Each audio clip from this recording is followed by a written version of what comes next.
All right, let's jump right into this explainer. Today we are unpacking the absolute brilliant mechanics behind a top-tier television pitch. We're going to be completely dissecting the crime thriller Halo and getting to know the creative mastermind behind the whole shebang, Claudia Reid. Here's our roadmap for today. We'll start with the creator's incredible discipline, then we'll deconstruct the core concept, build out those character arcs, map the season's pacing, and finally, look at how the pilot script actually executes.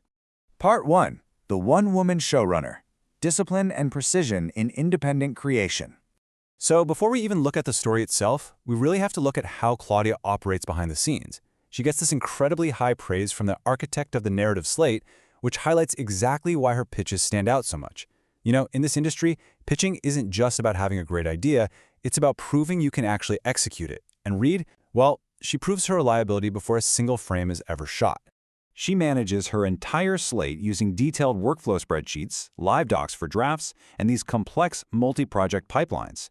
And just looking at her titles for a second, managing a super gritty crime thriller like Halo, right alongside something called The Crusty Crucifixion, okay, I kind of want to see that pitch next. But seriously, jokes aside, this level of operational mastery is a total game changer. It makes her incredibly easy to pitch and staff. Moving on to Part 2, Anatomy of a Concept. Deconstructing the core of Halo. Just listen to this tagline. Some curses are inherited, some are chosen. This one fights back. By putting those words front and center, she immediately promises us a heavy, super atmospheric story.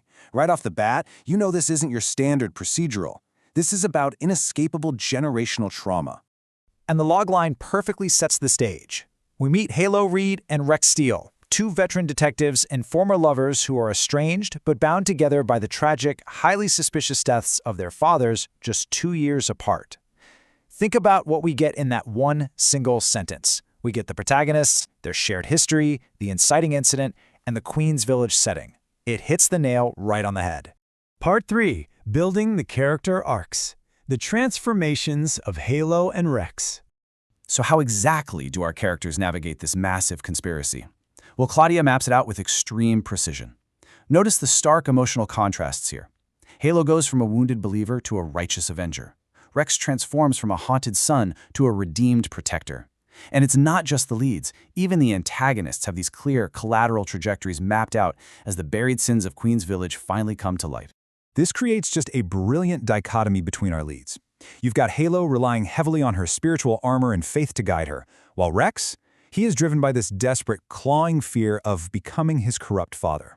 They're literally two sides of the same coin, united by grief, but driven by completely different internal compasses. Part 4. Mapping the 10 episodes. The Season Roadmap. To prove this concept actually has the legs for a full season, the pitch includes a tightly mapped 10-episode beat sheet. And the momentum, it literally never stops. We go from an anonymous tip forcing a 20-year reunion in Episode 1 to a reignited romance at the Ice House in Episode 3. By Episode 6, a massive shift occurs when a confessional tape is found, and that propels us all the way to a huge mayoral cover-up in the finale. And finally, Part 5, Executing the Pilot Script, from pitch to page. Let's see how this blueprint translates into the gritty 9-page pilot sample. Rather than just telling us what the tone is, the script instantly paints a heavy, haunted world.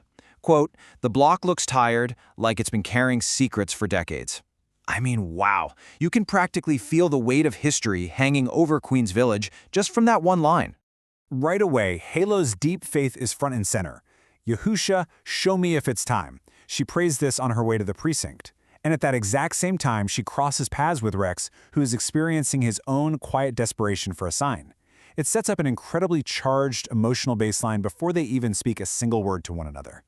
Once inside the precinct, the stakes are made shockingly real. 2 gruesome, paper-clipped cold case files land right on Halo's desk at exactly 6:58 a.m. Rexler A. Steele, found frozen in an ice machine. Rickard Reid, killed in an explosion.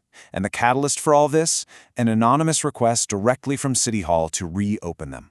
The past is officially knocking on their door. They agree to meet in the pouring rain at the rusted ice warehouse where Rex's father died. Just listen to the dialogue here. "Every time I prayed for a sign, I told Yahusha I'd only open this if he sent me you.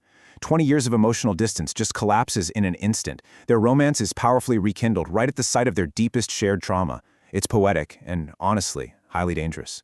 Knowing someone is hiding the truth, they systematically search Rex's house. And this leads to a terrifying discovery in a place he hasn't stepped foot inside since his mother died, her untouched bedroom. They lift the dust ruffle under the bed and pull out an unmarked, tape-shut shoebox. What they find inside this hidden shrine isn't money, it's not a weapon. It's the physical artifacts of a generation's buried guilt. A folded letter, a hauntingly normal Polaroid of Big Rex and Baby Rex, and most importantly, a mysterious cassette tape. Playing the tape unleashes Big Rex's voice from the grave. And this is the absolute bombshell. It reveals the horrific truth that both murders were orchestrated to silence the women Fred abused, and that the mayor himself buried the evidence. This conspiracy goes straight to the top, completely changing everything Halo and Rex thought they knew. And just as the magnitude of this tape settles in, the pilot executes a masterful cliffhanger. The petty antagonist, Daniel Morrison, emerges from the shadows to stalk them. He taps on the window right as they uncover the truth and mouths, "You're next," making it crystal clear they are now the targets. The pitch perfectly corners us with this terrifying reality on the final page of the pilot. It leaves us so desperate to know what happens in episode 2, because it forces us to ask, when the truth can literally get you killed, is breaking a generational curse actually worth the ultimate cost?